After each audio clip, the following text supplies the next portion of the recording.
action. Hi guys, welcome to Drift. On today's episode, I want to tell you the documents you need to submit when you want to use a company as a sponsor for your Canadian study permit.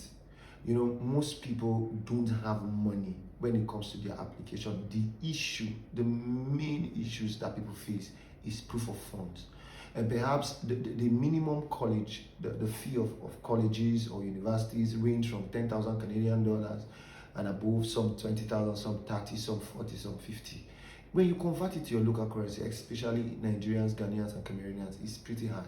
You will be talking about 20 million, 30 million, 40 million, 50 million. If you have that kind of money, you do not want to travel. So the issue is that people want to travel, but they don't have proof of funds. Okay, if you want to go and pay in the bank, and say you want to go and pay in the bank, it becomes an issue because the bank in Nigeria, banks can deposit that money in your account, but you need to pay from 3% upwards. And 3%, for example, of 30 million naira is 300,000 naira. So how would you know 1 point something million naira every month? You'll be servicing that amount for 6 months. If you have that kind of money, it's almost equivalent to your tuition fees. So you might not be able to afford that. So what is now the solution?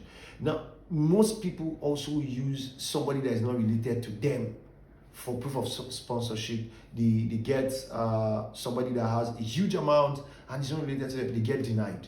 You don't use that. So recently there has been a huge rejection rate or visa denial, and the main issue is because of proof of funds. So they give you this generic statement in your rejection letter saying you have not shown that you have sufficient funds to sponsor your stay or to take care of yourself in Canada and stuff like that.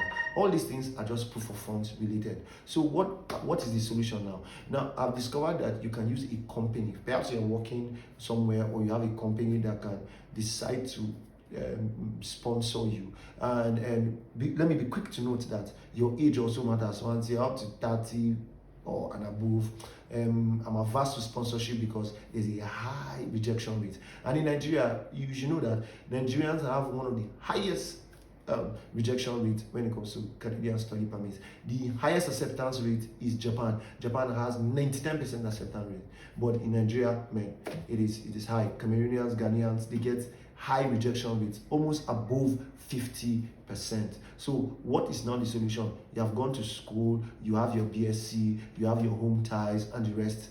What is now remaining is finance. A company, a public limited liability company, a public limited company, or a limited liability company can sponsor you. But these are the documents that they need to show, that you need to show. Number one, your letter of sponsorship. The company should introduce you and say, okay, I know this person, you have been working for us for so amount of years, and because you want to open a new branch, a new an annex of our company, or want to open a new department, so want to sponsor this person to go and take up a course. You know what I'm talking about? Go and take up a course so that on returning, he's going to take up that position as a new branch manager or the head of technical, whatever be the case, depending on the course you are going to read. So once they can write that, that's number one. Then they should provide the company certificate, the article of association or memorandum. In Nigeria, there's what we call a CAC certificate, Corporate Affairs Commission certificate. I don't know about your country, in UK, Canada, whatever. There might be a particular document, certificate of registration that shows that a company is legally operating in that country. So you provide the article of association. Then the next thing is that show in the particulars, present the particulars of the board of directors.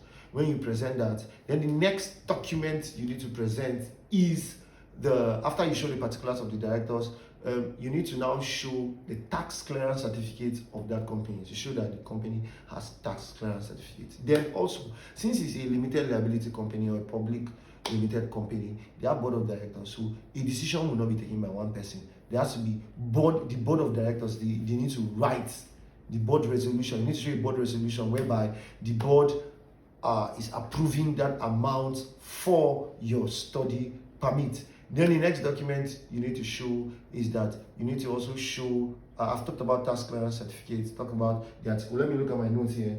You need to show the bank account, the 6 months bank statement of that company. Then you also need to show the affidavit of support. The company needs to give you an affidavit of support. Then they need to now show invoices of their transactions. When all this document, you can replay the videos again so that you hear what I've said. So once you can present this document, I believe that the problem of proof of funds would have been solved to an extent. So don't fail to subscribe, like, hit the notification button, and also share this post if you have gotten value. Drop comments for me. I will answer you. You can go through other of my videos that you've seen here. Drop comments. I'll make sure I get back to you. Send me a mail. If you want me to write a letter of sponsorship, or there's any service you want me to offer to you, please don't hesitate to drop in the comment section.